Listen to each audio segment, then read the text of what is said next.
Happy Solstice, everyone.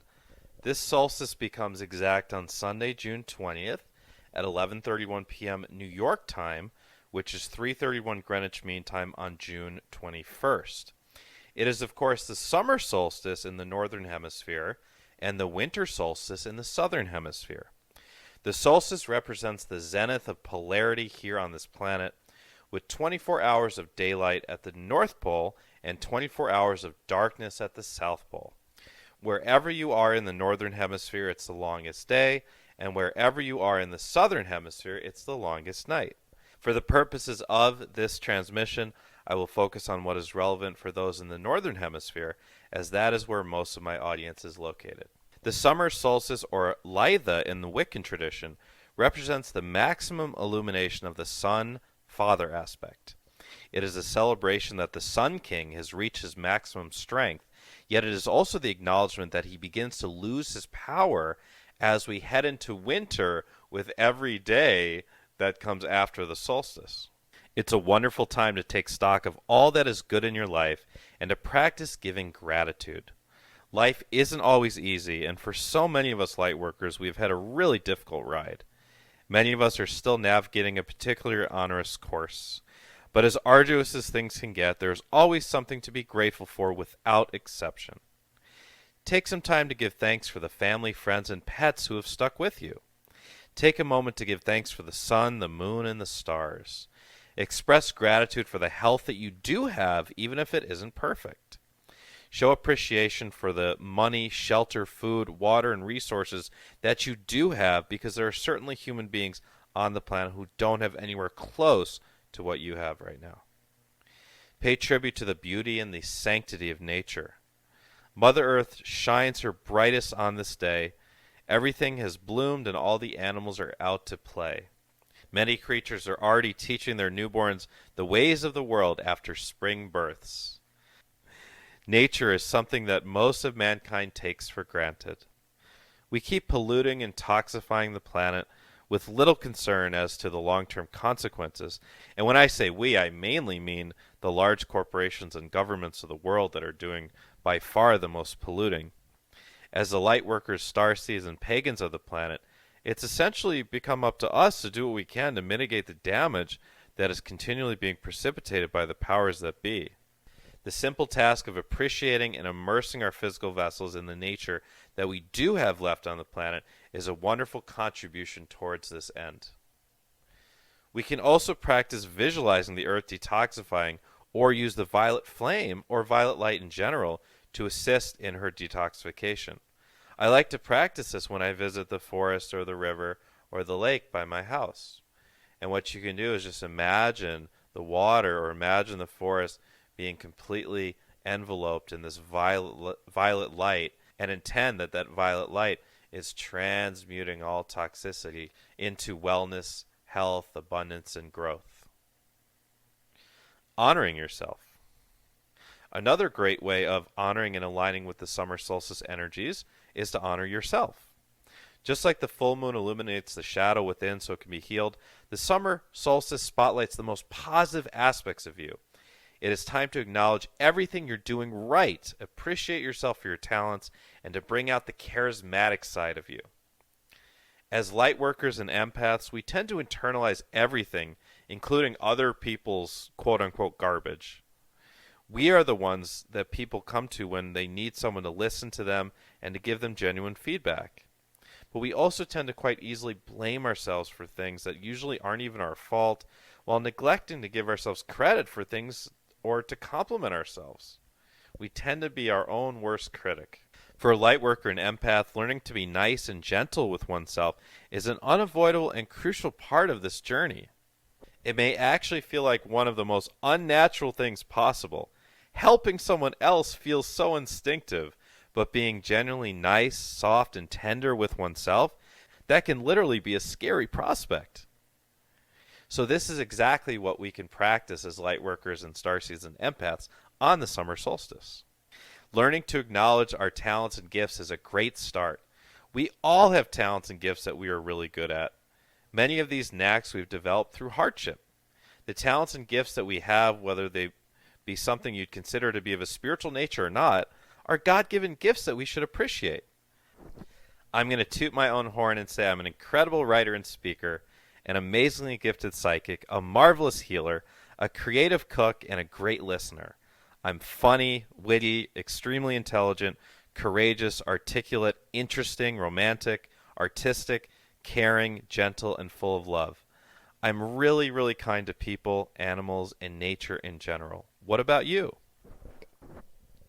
Use this solstice time to look back upon all you've experienced, and if you can, to give thanks to all you've been through, even if you still don't agree with how the script ended up being written.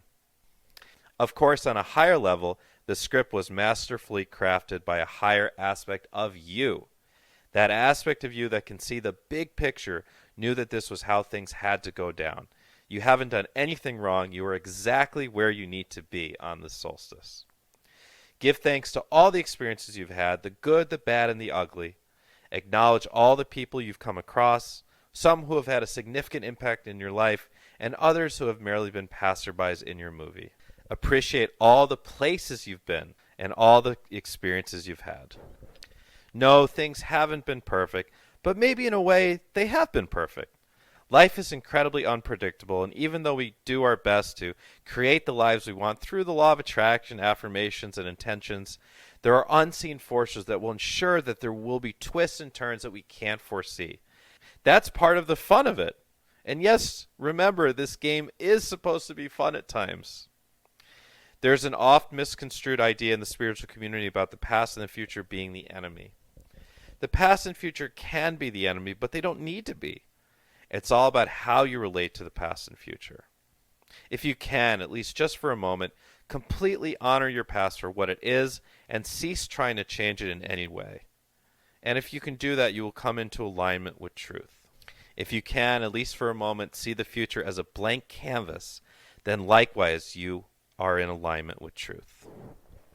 If you are at peace with the past and you allow the future to be truly open to anything, then you have fully taken back your power of free will. Let that sit with you in your mind and your heart for a moment. Feel how that feels.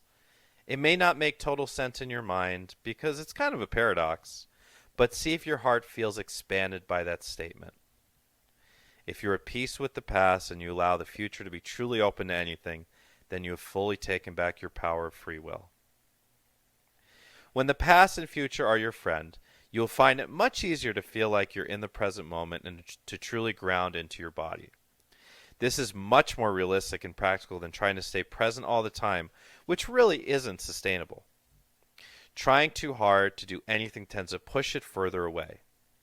Very few people on the planet are both at peace with their past and truly allowing the future to be an unwritten book. You can tell those rare few by a feeling of presence and levity you experience in their proximity. And if you feel like you are somewhat at peace with your past and somewhat feeling like the future is a blank canvas, that's better than nothing. And see if on this solstice you can just feel 20% more at peace with the past and 20% more open to the future being a blank canvas. Sun enters Cancer. The sun also moves into the sign of Cancer on the solstice. Cancer is the cardinal water sign of the zodiac. It is ruled by the moon, which is the overseer of the emotional body. During Cancer season, we tend to feel very emotional. We can cry at the drop of a hat. Interest grows in the feminine aspects of life. We feel a great call to enjoy the outdoors, to hug, to have alone time, to meditate, and to connect with our family of origin. We may desire more alone time during Cancer season, as Cancer is the crab, which often likes to stay in its shell and take refuge from the outside world. Honor that desire if it comes up, and allow yourself to retreat from the world. Swimming in lakes, ponds, rivers, and the ocean is a great idea during Cancer season, as it connects you physically and energetically with the water element. Make sure you're staying extra hydrated too, especially when the inevitable heat waves of July hit. We are likely to feel more connected with our pets and the animal kingdom in general during this time. Our pets don't speak English or whatever your native language is, but they feel our emotions and we can feel theirs. Personally, nothing makes me feel better when I feel emotional, frustrated, or lonely than hugging my dog. Cancer season is also a deeply intuitive time. Your psychic senses will be on point, and there's a sense of the thinning of the veils. Intuitive guidance may come to you naturally, even if you feel like you've struggled receiving guidance before. Wishing you love, joy, and a sense of gratitude here on this solstice and into Cancer season. With love, this is Matthew John. Thank you so much for joining me. And just a programming note, as most of you know, I no longer have the new and full moon videos on my channel here, but they are on the Higher Self channel. So go ahead and subscribe to the Higher Self channel on YouTube. My full moon and Capricorn video will be up there in just a couple of days. And if this is your first time here by chance, welcome. Please like and subscribe. I have 1 to 2 videos per month on this channel about astrology, but also tapping, emotional freedom technique videos, talks on spiritual topics, tarot videos, and more. And I'd love for you to check out my other stuff on my website. It's youaredivinehuman.org, all spelled out youaredivinehuman.org. The link is in the description box below. And I am accepting people for my very popular spiritual mentoring program to get started in July and into August as well. And if you're interested in the spiritual mentoring program, you can go to my website. It's youaredivinehuman.org. Click on private sessions, and then click on spiritual mentoring packages. It's the first tab under private sessions. There are 4, 5, 6, 10, 15, or 20 session packages. You have up to a year to use the sessions. Package A and B, you get 3 bonus courses with it. Package C and D, you get 15 bonus courses with it. It comes out to over 35 hours of content to do on your own. Plus, you get all the private sessions with me. You get spiritual homework between calls. So I'm there for you as much as you need while you are on the program with me. We get to do really cool stuff like the soul plan reading, the Starseed discovery session, the past life regression, the angel energy healing, the soul retrieval, the inner child healing, the cord cutting, the medical intuitive reading. You get an intuitive nutrition protocol, a chakra scan. There's the future self progression. So there's so many different things you get in these packages. They're really comprehensive. We're looking to work on things from all sides: physical, mental, emotional, spiritual, past life, and karmic. So if this sounds intriguing to you, please go to my website, youaredivinehuman.org, or click the link below to check out the spiritual mentoring packages. And I also offer all the types of sessions that I mentioned here a la carte. You can go to my website and you can book sessions on your own, pick your own time and date, and pay for it on my site. It's all super easy. And also all of the webinars and courses are available for purchase on my website as well. So thank you everyone for tuning in. And again, head over to the Higher Self channel for the full moon in Capricorn video, which will be out in just a couple days. And please subscribe to the Higher Self channel, and please subscribe to this channel. Thank you so much. Remember to be kind to yourself, to be kind to others, to be kind to animals, and kind to the earth. With love, this is Matthew John.